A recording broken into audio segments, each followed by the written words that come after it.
Como usar a proatividade para diagnosticar o bruxismo antes do paciente reclamar? Você tem um passo a passo aí? Tem. Quem entende de dente é o dentista, é verdade? O paciente, às vezes, viu algum desgaste, mas ele achou que era normal, Normal, né? Idade vai chegando e tal. E mesmo mais jovem também, né? Eles não tem noção do que aquilo significa. Quem tem a obrigação de saber é o dentista, é o profissional.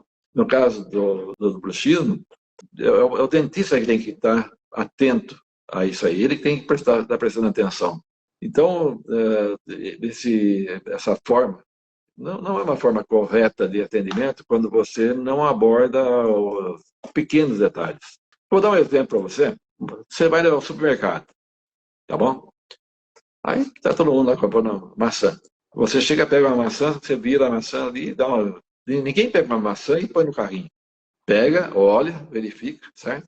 Você percebeu que tem um furinho ali, certo? Aquele pequeno furinho pode ter sido a entrada de uma larva que está lá dentro, destruindo a fruta inteira. Então, esses pequenos detalhes é que tem que ser levados em conta, não só do supermercado, não só no carro, mas principalmente na boca pelo profissional que está examinando. Afinal, é ele que estudou, né? Exatamente. E ele tem que prever, né? Tem que saber prever o que vai acontecer na frente se o paciente não for abordado. Aquele pequeno desgastezinho vai se transformar num estrago bastante grande. Mas eu vou passar para os nossos colegas dentistas aí, né? Vou ensinar um passo a passo.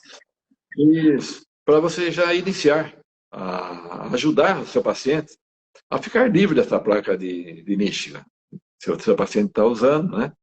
E você também, se puder ter a oportunidade de experimentar a placa, né?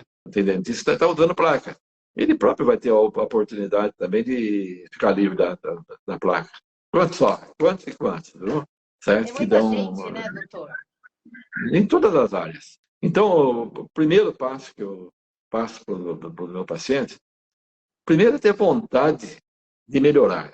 Sair da área de conforto e se colocar no lugar do paciente e fazer uma consulta, né, onde ele tenha condições de realmente, assim como ele examinou a fruta lá no supermercado, que também a boca do paciente ali, ele veja qualquer sinal, né? As marcas da língua que estão ali, que estão relacionadas com o bruxismo também, certo? Tudo isso aí tem que ser levado em conta. Então tem que ter vontade, sair da zona de conforto e melhorar a qualidade de vida do paciente, porque automaticamente ele vai estar melhorando a qualidade de vida dele também, viu? Ele vai ter menos retrabalho, na verdade. Segundo passo, esse é de lascar, hein? Ai, ai, ai, ai, ai, ai. Ter consciência da sua responsabilidade. Tá? E qual que é a responsabilidade do dentista? É ele trabalhar com atenção em pequenos detalhes.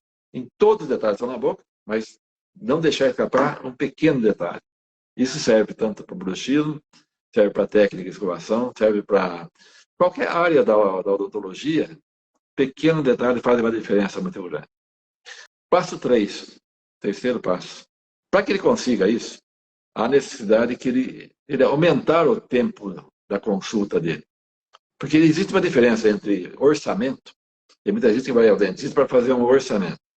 Orçamento você faz quando vai fazer um muro de uma casa, quando vai fazer uma construção, tantos metros quadrados, vezes tanto, vai dar tanto. É diferente do dentista que tem que enxergar aquele detalhe e projetar na cabeça dele o que vai acontecer no futuro se ele não mostrar isso para o paciente. Que é o quarto passo. Sempre mostrar para o seu paciente o que está acontecendo. O que significa aquele furinho no dente lá e o que pode estar lá dentro daquele furinho. Às vezes tem um furinho pequenininho, né, principalmente na região de molares, na parte de cima ali, né, que chama de oclusal. Tem lá um furinho lá, onde você vai, está tudo corroído por baixo.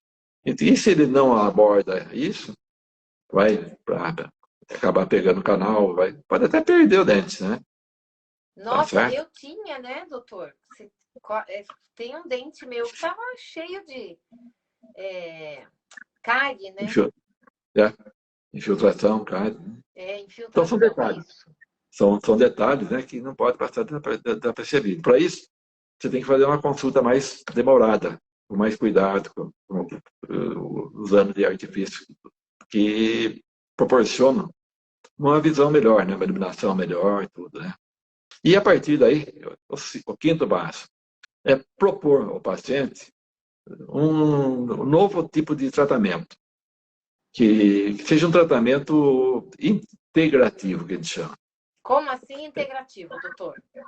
Quando o dentista mostra para o paciente, e o paciente fala, eu não tinha visto aí. É como você falou, eu não tinha visto. Eu não sabia que tinha isso daí. Aí passou a haver uma integração entre o paciente, o dentista e o paciente, que vão juntos resolver aqueles problemas, e daí ele vai aceitar com muito mais facilidade os tratamentos que você vai propor para ele.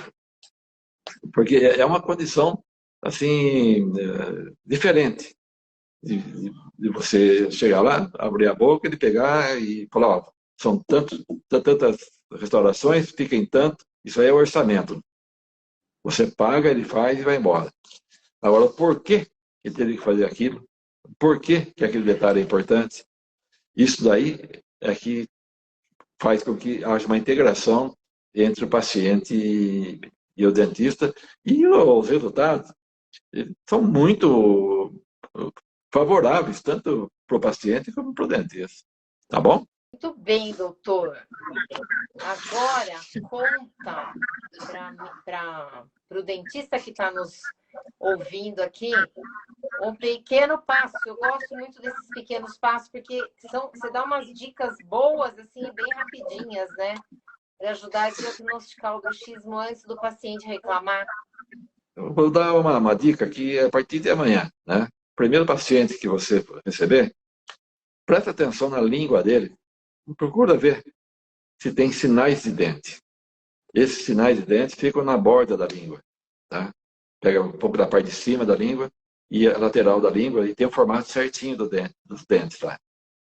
Aquilo lá é um detalhe, mas super importante, que está denunciando que aquele paciente é portador de bruxismo, e mesmo que ele esteja usando placa, se ele tem aquelas marcas, significa que a placa não está funcionando.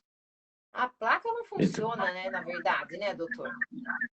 Ela combate as coisas. Ela tem as utilidades, falei, em alguns casos, assim, muito rápido, né?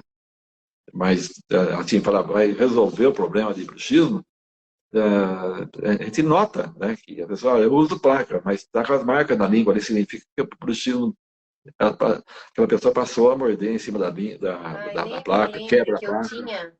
Eu tinha marcas na língua, eu ainda devo ter um pouco, né? E a minha dentista me mandou para fono para eu aprender a controlar, fortalecer o músculo da língua, né? Para parar de... Mas, assim, quando eu fico lembrando como estavam os meus dentes, né? Quando você me mostrou a situação caótica que estavam, sinceramente, olha, se você é dentista aí que está ouvindo a gente, segue aí o Dr. Lincoln, porque, olha, é um sofrimento pra gente. E talvez até o dentista mesmo sofra, né, doutor? Porque é muito triste a gente saber que a gente está num caminho... Eu sei que tem alguns problemas que dá para arrumar, mas tem alguns problemas que não dá para arrumar, né, doutor? E aí, as marcas na língua são um indicativo já de bruxismo. E se você sabe, né, tratar sem a placa, por que não, né? Seu paciente vai adorar, né, doutor? O Frederico Fernandes, 84. Ah, é meu amigo, ele mora lá em Portugal, doutor. É de Portugal? Ele é de Portugal, mora lá em Lisboa. Ele está fazendo uma brincadeira ali, falando assim, ó. Ele é muito brincalhão. Coma doce. Então, é ao contrário daquilo que a gente propõe, né? Que é resolver, se colocar no lugar do outro. Na verdade, quando eu falo isso, claro que aqui é uma brincadeira dele, mas se colocar no lugar do outro é fundamental. Né? Você quer ir a um profissional que realmente retire a sua placa, ou que trate de você sem precisar usar a placa.